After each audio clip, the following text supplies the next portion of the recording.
intervient après une réunion informelle qui s'était tenue aussi à Arles au début du mois de mars.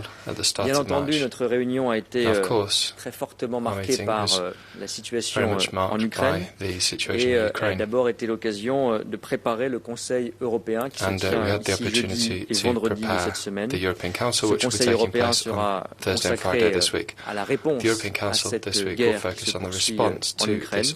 D'abord en revenant sur l'ensemble des mesures décidées lors du sommet informel de Versailles, les 10 et 11 mars dernier, pour en tirer un premier bilan et avancer.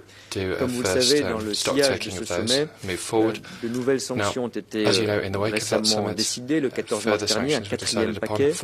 Le soutien de l'Union européenne à l'Ukraine s'est renforcé, notamment sur le plan militaire, en mobilisant au total désormais 1 milliard d'euros par la voie de la facilité européenne de paix, qui fut discutée par les ministres des Affaires étrangères et le représentant hier. Et une assistance financière sera également consacrée aux pays qui accueillent les réfugiés, à l'instar de la Moldavie, qui bénéficiera aussi d'un soutien opérationnel de Frontex. Vous le savez par ailleurs, nous renforçons la pression exercée sur tous les points sur la Russie et ce tour de table et cette discussion qui a eu lieu ce matin pour préparer le Conseil sur cette question a été l'occasion de rappeler 3 messages. D'abord, l'unité européenne nécessaire et extrêmement forte toujours. La solidarité que j'évoquais à travers ce renforcement du soutien à l'égard de l'Ukraine et cette fermeté la plus forte possible contre la Russie. Le Conseil européen des 24 et 25 mars marquera aussi une étape importante en matière de sécurité et de défense avec l'adoption, c'était une des priorités de cette présidence, de notre boussole stratégique qui prévoit des mesures très concrètes comme une capacité rapide d'intervention de 5000 hommes. Je crois que nous sommes dans un moment où plus que jamais notre autonomie stratégique, notre souveraineté européenne par ces questions de défense et de sécurité en particulier reste plus importante que jamais et nous avons besoin de ces avancées concrètes. 2 autres domaines ont été également évoqués dans notre discussion en matière là aussi de réduction de nos dépendances et d'affirmation de notre souveraineté sur le plan agroalimentaire. Cela fait partie des mandats confiés à Versailles à la Commission européenne et plus encore en matière énergétique qui fera l'objet cette dépendance énergétique et le renforcement de nos outils d'une discussion en cette fin de semaine lors du Conseil européen. Avec une dimension de court terme, comment renforcer nos outils pour faire face à des hausses de prix. C'est une discussion qui se poursuit en ce moment. Et comment nous pouvons aussi renforcer nos capacités de résilience, notamment en l'hiver prochain, avec la question du renforcement de nos capacités de stockage, qui a fait l'objet de beaucoup d'interventions aujourd'hui et d'un large soutien. Cela veut dire aussi réfléchir davantage pour le moyen et le long terme à la réduction la plus rapide possible, la plus accélérée possible de nos dépendances aux énergies fossiles, notamment aux énergies fossiles venant de Russie. Sur le volet international, ce sommet sera aussi consacré à 2 autres points que je mentionne rapidement. La préparation du 23e sommet UE-Chine, qui sera notamment l'occasion d'aborder la guerre en Ukraine et de demander à la Chine un engagement fort pour essayer de maximiser nos chances de revenir à la paix. La crise politique en Bosnie-Herzégovine, qui n'est pas non plus sans lien avec la situation que nous connaissons, pour éviter toute déstabilisation du pays et toute exploitation de la situation par la Russie. Notre discussion à ce Conseil Affaires Générales a aussi été consacrée à un chantier important pour l'avenir de notre Union, à la fois pour son fonctionnement institutionnel et pour les politiques que nous mettons en œuvre, ce chantier de la conférence sur l'avenir de l'Europe, avec une conclusion politique qui se tiendra le 9 mai. Nous avons trouvé au sein du Conseil un accord que je ne détaillerai pas, sauf si vous m'y incitez fortement, sur les prochaines étapes de procédure pour que le 9 mai soit un moment important où nous puissions lancer un certain nombre de chantiers de réforme. Ce n'est pas superflu, au contraire, je crois que c'est d'autant plus nécessaire dans le moment que nous vivons de montrer que notre Europe regarde vers l'avenir et arrive à améliorer son mode de fonctionnement, à renforcer ses outils politique. Un point législatif important a aussi fait l'objet de notre ordre du jour, en particulier la révision du règlement sur le statut et le financement des partis et fondations politiques européens. Cela fait partie plus largement d'un paquet législatif proposé il y a quelques mois par la Commission européenne sur la démocratie européenne. Et ce premier texte, qui fait l'objet aujourd'hui d'une orientation générale partielle du Conseil, prévoit des avancées concrètes importantes, l'interdiction des financements extra-européens et de la participation des partis nationaux extérieurs à l'Union européenne aux partis européens. Nous avons besoin de plus de transparence et de plus de protection contre les ingérences, le renforcement aussi de la transparence des dons dont bénéficient les partis politiques européens et la mise en place, dans le même esprit, d'obligations déclaratives en termes de respect des valeurs européennes par toutes les formations politiques européenne. Nous espérons que le Parlement européen pourra se prononcer rapidement sur ce texte législatif. Nous nous tenons prêts à préparer les discussions avec le Parlement européen en trilogue et nous nous tenons surtout prêts à avancer sur les autres textes législatifs de ce paquet démocratie si important là aussi dans le moment que nous vivons pour mieux faire fonctionner nos règles démocratiques. La Commission européenne, mais je laisserai le vice-président Šefčovič en parler, a également en fin de conseil brièvement présenté ses propositions de règlement sur les mesures autonomes susceptibles d'être adoptées par l'Union européenne dans sa relation au Royaume-Uni. C'était des conséquences de l'accord de retrait, de l'accord de commerce et de coopération, pour que nous ayons des outils juridiques durables de vérification et de réponse, le cas échéant, des engagements pris par le Royaume-Uni dans le cadre de ces accords. Donc, je remercie la Commission européenne d'avoir respecté des délais serrés pour présenter ces propositions législatives qui renforcent notre capacité à défendre nos intérêts européens. Provided this means that we can defend our European interests. Thank you very much, Maurice. You have the floor. Thank you. Merci beaucoup, cher Clément. Minister just made, I think, very good resume of the discussion we had throughout the day in the framework of General Affairs Council.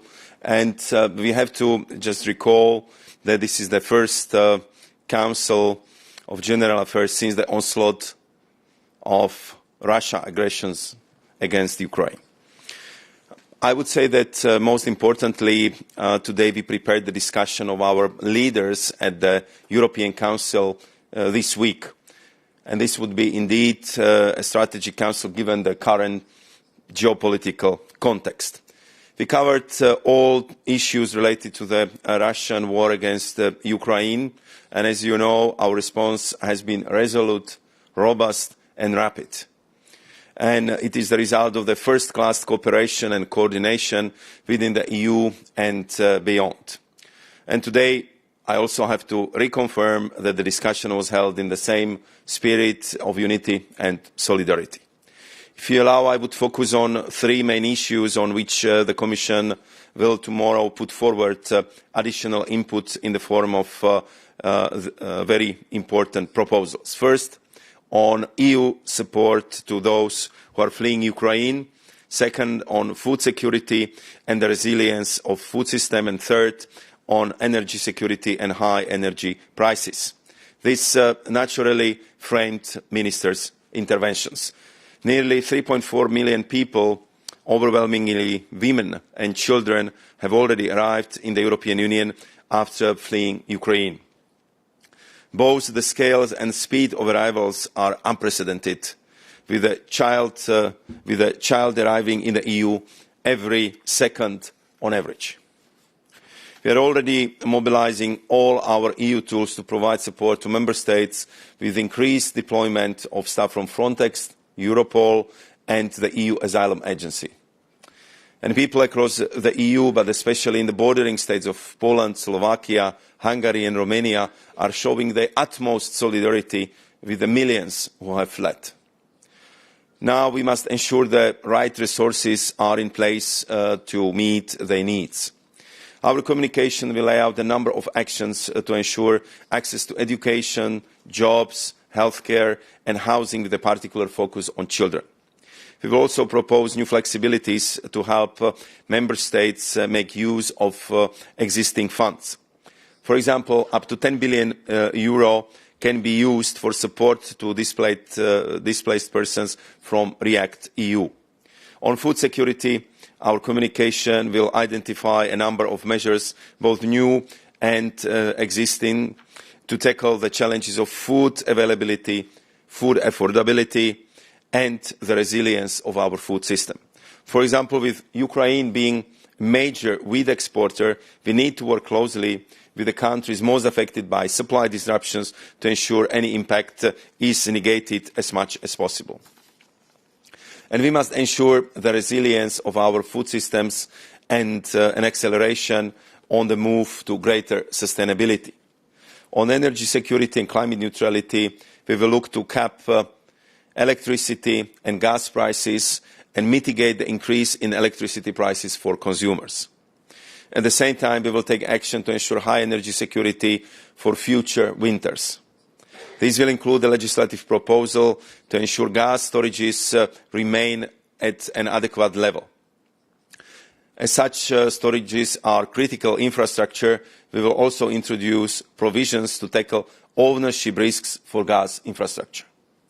These measures will help us adapt to new security reality in Europe, which represents a major shift in our strategic environment. But we will still need to build our resilience further by reducing strategic dependencies in other critical sectors, lest we inadvertently swap our reliance on Russian gas for a different commodity. For example, with critical raw materials vital for burgeoning European battery industry, among others, but we can speak about all future-oriented technologies in that regard, where we are already more dependent on foreign imports than we are on Russia when it comes to the fossil fuels. So it is crucial that we increase domestic production while we also be diversifying our external suppliers if it comes to the critical raw materials. We continue at full throttle with all this work, and as we do so, there will be also not let up in our commitment to Ukraine and Ukrainian people. We will continue to provide the necessary support while standing ready to add to the wide-ranging sanctions adopted so far against Russia and Belarus, sanctions that have already had a significant effect. We remain united and determined to build a better and more resilient future for Europe, and I believe that this would be also key guiding principles for the very important debate of the heads of state and government this Thursday and Friday. Thank you. Merci beaucoup. Nous allons à présent prendre vos questions. We will now take some questions. De Karl Demeyer des Échos en ligne. From Karl Demeyer from Échos en ligne. Karl? Karl? Oui, excusez-moi. Yes, oui. I'm sorry. On t'entend.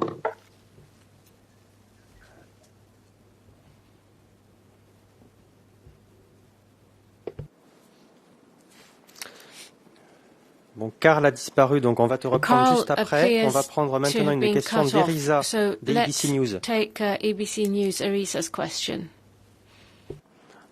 On ne t'entend pas. Branche ton micro. Can you switch your mic on, please? Oui. Alors, bonjour, vous m'entendez? Yes, oui. Can you hear me? Merci beaucoup. J'ai deux questions sur la conférence sur le futur de l'Europe. Two questions on the conference on the future of Europe for the Commissioner. Obviously, this has been a wonderful process for injecting momentum into the democratic process, but it doesn't necessarily take into account the new order of things, the Russian threat on the European continent, because that has emerged at the end of the process, at the end of the conference. So how will the conference take into account this new element? There'll be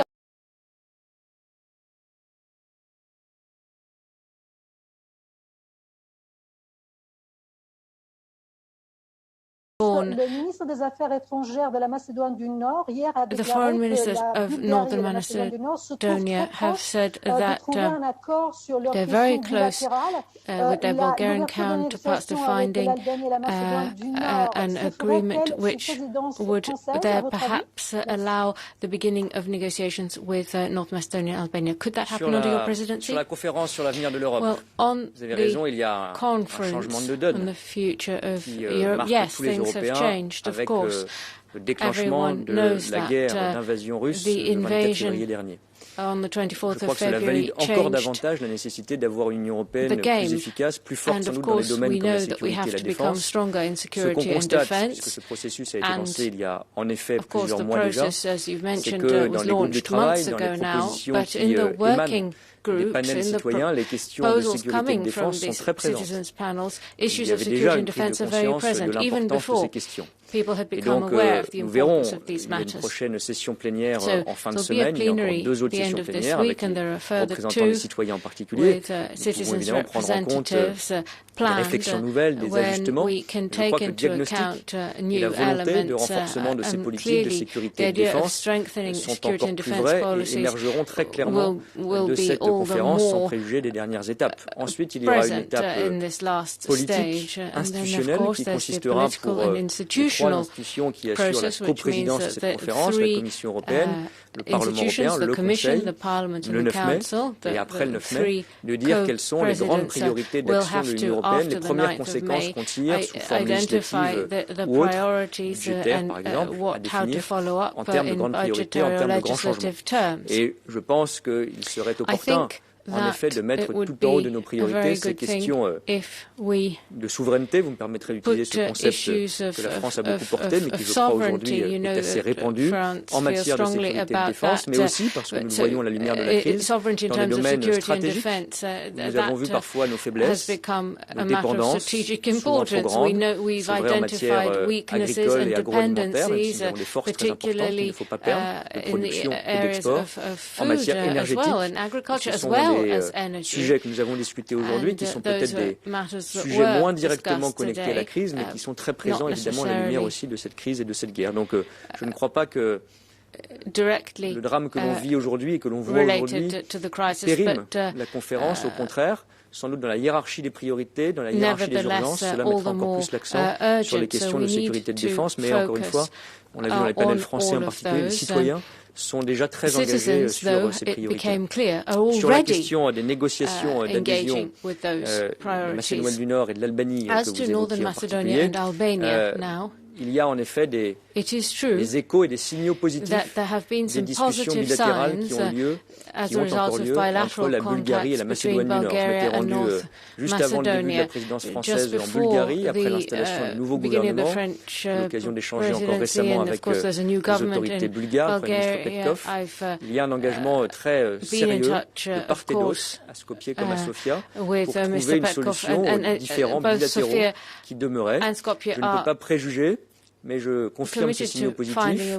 S'ils aboutissent dans les prochaines semaines, alors il appartiendra à la présidence d'enclencher les prochaines étapes. Nous le souhaitons, mais je ne peux pas vous dire qu'aujourd'hui, ce ne serait pas suffisamment étayé que nous pourrons commencer les négociations d'adhésion. Je rappelle encore une fois qu'à l'unanimité, une fois que la nouvelle méthodologie d'élargissement, souhaitée notamment par la France, a été adoptée, tous les États membres avaient donné leur accord de principe, sauf la Bulgarie. Nous sommes en train de, j'espère, avancer et surmonter ce différend qui permettra ensuite de commencer un processus. Il est trop tôt pour définir un calendrier précis. Une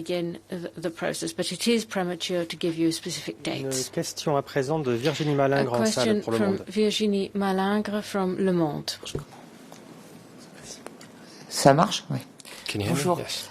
J'ai 2 questions. Vous avez évoqué, vous avez dit que la Commission allait présenter un mécanisme pour caper les prix de l'électricité et du gaz. C'est quelque chose qui était demandé par plusieurs pays, notamment au sud de l'Europe, mais auquel étaient opposés d'autres comme l'Allemagne ou les Pays-Bas. Est-ce qu'aujourd'hui, à l'occasion du CAG, il y a eu un débat là-dessus et quelle en était la teneur? Et par ailleurs, est-ce que vous réfléchissez à un mécanisme d'achat en commun du gaz, sérieuse, comme ce qu'on a fait sur les vaccins? Et est-ce que vous avez abordé dans le Conseil du jour la question de nouvelles sanctions et notamment éventuellement d'embargo sur le pétrole et ou le gaz. Thank you very much for these questions. What I can tell you today, it's a reflection of the debate we had this morning among the ministers, and also, I would say, a few takeaways which stem from the orientation debate we had yesterday with my colleagues within the college framework, because the proposal itself is being finalized and will be only adopted tomorrow in the college. But a few of the, I would say, general assessment with which we entered into the process of finalization of our proposal. Clearly, we in the Commission feel the same as the heads of states and government, that we have huge volatility on the energy market, and that because of the high gas prices, the overall impact on the energy prices is detrimental from the point of view of energy poverty, detrimental from the point of view of competitiveness of the European industry, and that we have to find the best possible solutions to resolve this. So our intention is to work on best options available for the heads of states and government, because each option has its pros and cons, and therefore what we want to do tomorrow is to finalize our proposal in a way to structure the discussion of the leaders for political steer guidance, so we can work further with these political orientations. What I think it's quite clear from the discussions we had so far, that we need to do much better if it comes to energy security. Therefore, we are considering to propose actually the legislative framework where there will be an obligation that each gas storage should be filled before the 1st of November by 90%, which would then make us much more resilient in the case of any geopolitical developments, severe winters, or any kind of problems which we might entail. And we definitely want to work towards that solution, because the fact that our gas storage has been fulfilled with the lowest level since many years brought us to the big difficulties in January, where we've been kind of scrambling for the additional gas for the European consumption throughout December and January. You are also right in the need to take good lessons from how we tackled the procurement of vaccines. I think that there is also support for common purchase of gas among the member states. So I expect that this would be the approach which would be also endorsed by the head of states and government, because Europe should definitely use better its enormous weight, the scale of our European economy, if it comes to the negotiating of the energy prices, negotiating the supplies of gas to the EU. Of course, for that, we need to be much better in assessing how much gas do we need as a EU, for how long. We have to finalize build up of our energy infrastructure, and therefore we are setting up already now the special task force, which would be in close contact with the member states, but of course with the key energy stakeholders to make sure that we can come up with very clear demands, clear position on what we would like to see as a result of this eventual common purchase of gas for our member states, because we should cooperate, coordinate, and not compete with each other among the member states if it comes for the supply of gas from the global markets. And I think that this is one approach which we will finalize tomorrow. And of course, I hope that it will have favorable reading and support from the head of states and government, so we can proceed with accelerated work on making sure that we are well prepared for the next winter, well stocked, and that we will be also doing much stronger and visible strides in reducing significantly our energy dependence on the supplies from Russia. Une question après. Oui, vas-y. Simplement pour compléter ce que dit à l'instant Maroš Šefčovič, il y a eu un débat qui s'est beaucoup concentré sur cette question énergétique, avec deux axes importants. D'abord, la volonté de réduire le plus rapidement possible nos dépendances, en particulier, et puisque la hausse des prix, comme vous le savez, avait déjà commencé avant la guerre que nous connaissons aujourd'hui, d'avoir de manière générale des outils de maîtrise des prix plus importants dans des périodes difficiles comme celles que nous vivons. Le premier sujet, celui de la réduction des dépendances, c'est sans doute encore davantage consensus que celui de la réforme de nos marchés et du développement de nos outils de maîtrise des prix. Mais il y a trois éléments qui ont fait l'objet, sans être aujourd'hui conclusifs, de discussions et d'un soutien important de nombreuses délégations. L'option d'abord de renforcer nos capacités de stockage, comme l'a proposé d'ores et déjà la Commission dans une récente communication. Et ces débats continueront en fin de semaine et au-delà, que nous ayons des règles uniformes et renforcées de stockage, notamment de gaz, avant le début de chaque hiver. Avoir une discussion, car il y a encore des débats sur ce sujet, sur des possibilités d'achat commun. Et puis d'avoir une discussion qui se prolonge, qui est plus difficile, pour être transparent, sur les questions de plafonnement des prix dans des périodes de forte hausse, notamment des prix de l'électricité. On le voit, dès qu'il faudra, sur certains points, une réforme du marché européen de l'électricité, notamment pour maîtriser les prix finaux des consommateurs dans des périodes de crise, a beaucoup fait son chemin ces dernières semaines. C'était un débat, encore une fois, que nous avions avant la crise, qui avait été évoqué notamment au sommet informel de Bordeaux. C'est évidemment beaucoup renforcé au vu de l'augmentation qui se poursuit des prix de l'énergie.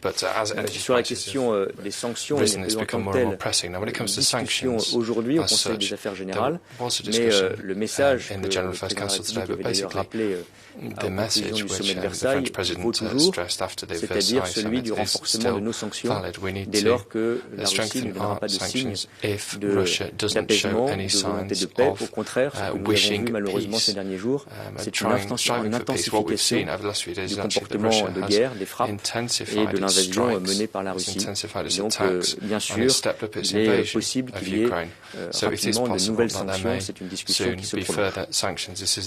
Une question de Carl Demeyer pour les échos en ligne.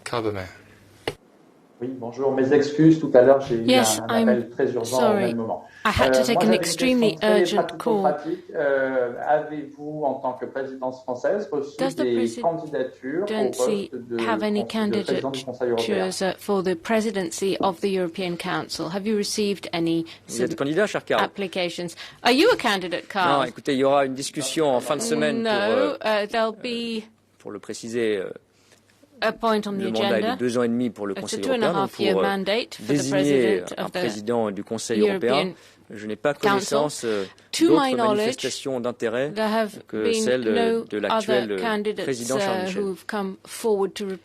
Michel. Une question à présent de Mathieu Bion pour Agence Europe en ligne. Agence Europe en ligne has the next question. Oui, bonjour, Mathieu Bion, vous m'entendez? Oui.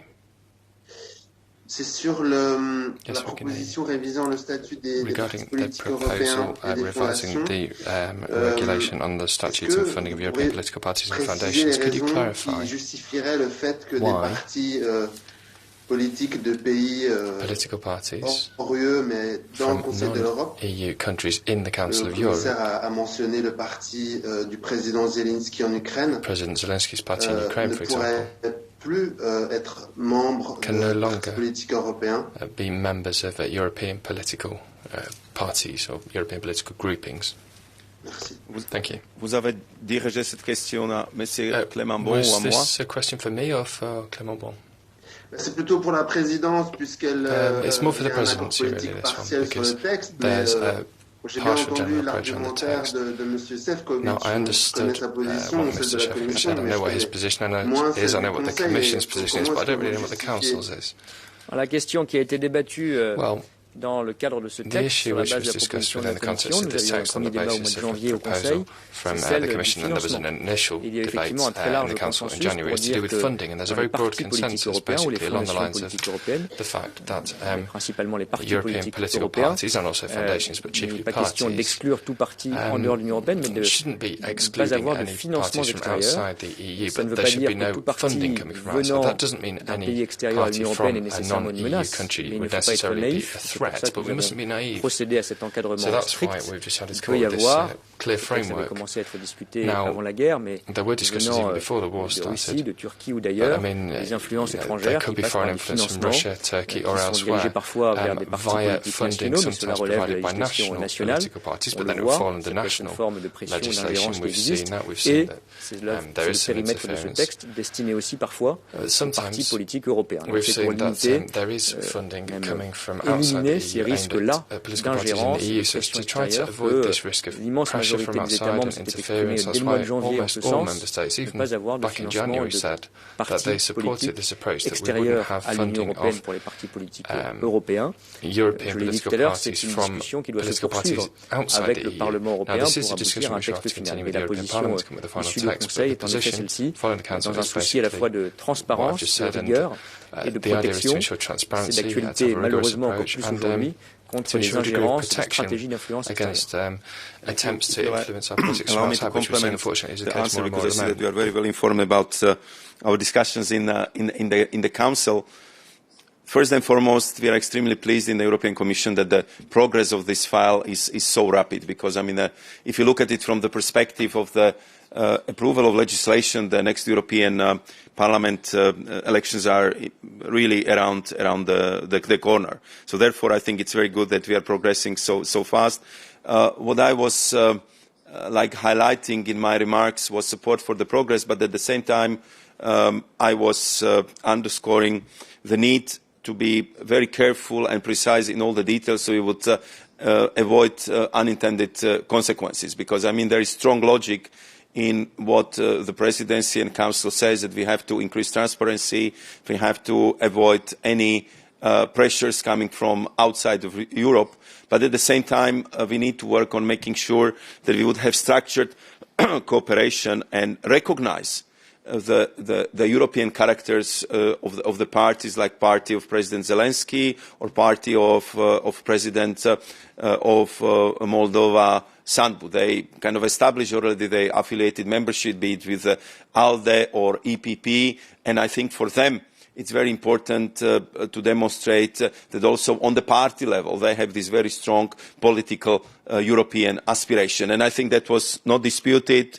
Everyone supports that understanding, that approach. We just need to find the proper legal way how to express this difference and reinforce the structured cooperation with pro-European political parties already established very close and cooperative links with the political parties in the EU. Une dernière question très rapide de Raf Kazert. Raf Kazert, one last brief question. Yes, good afternoon, bon après-midi. For Minister Bohn, if I may, you prepared a summit, and one of the essential parts of that will be the meeting with U.S. President Biden. What are you still looking for in that meeting, and how important is the show of unity in this all, specifically because it's only a few years ago that we still had President Trump in office? Thank you. Merci beaucoup. Si j'ai bien entendu la question, celle du message qui est donné par la présence du président Biden, vous avez raison de le rappeler, il y aura à la fois un sommet de l'OTAN, une réunion du G7, et ensuite une participation du président Biden au début du Conseil européen. Je ne peux pas mieux le dire que dans votre question, c'est la démonstration, au-delà de la coordination que nous faisons, notamment sur les mesures de sanction depuis le début de cette crise. Et depuis le début de cette guerre, encore il y a quelques jours, dans différents formats, dont le G7, encore avec des échanges téléphoniques hier entre plusieurs chefs d'État et de gouvernement occidentaux. de démontrer, de montrer ce message d'unité, cette image d'unité, et d'avoir des discussions sur l'ensemble des aspects de cette crise. Le message d'unité que j'indiquais, la solidarité avec l'Ukraine, ses modalités, comment la renforcer, et la pression et les sanctions exercées contre la Russie. Il était important que ces trois formats de discussion, de nature différente évidemment, se coordonnent, s'articulent et démontrent la parfaite unité, la parfaite continuité entre les membres de l'Union européenne, ceux qui sont membres de l'OTAN et nos partenaires transatlantiques. A few impressions I brought back from the United States, which I visited the last week. I had extensive meetings at the State Department, in the White House, at the Department of Energy. And I would say that the whole U.S. administration was already geared up for the preparation of the visit of President Biden to Europe. And I have to say that I'm visiting U.S. regularly for already quite some time. I never hear so much appreciation, praise for the close cooperation, for the strong transatlantic bonds, which by all my interlocutors been described as a best in a decade, because this crisis really brought us even more together. Strong interest in the close cooperation and coordination on sanctions against Russia, but also on the key arguments which should be passed to China, and there we would have very good occasion on the EU-China summit on the 1st of April, but also on working with our international partners, be it in Africa and Latin America, to simply consolidate the support for Ukraine, for democracy, and for a very clear position where we have to fight against aggression, against war, and against any attempt of territorial annexations, as we see right now to be committed by Russia. So I think that in that context, the visit of President Biden in Europe is of paramount importance, because this is further cementing our cooperation, and I think it's really a reflection of our excellent cooperation in this particular situation, and I think it's a really open new chapter of transatlantic cooperation in other sphere and in depth, which was not imaginable just a couple of weeks ago. Merci à toutes et tous. Thank you very much, everyone. Thank you.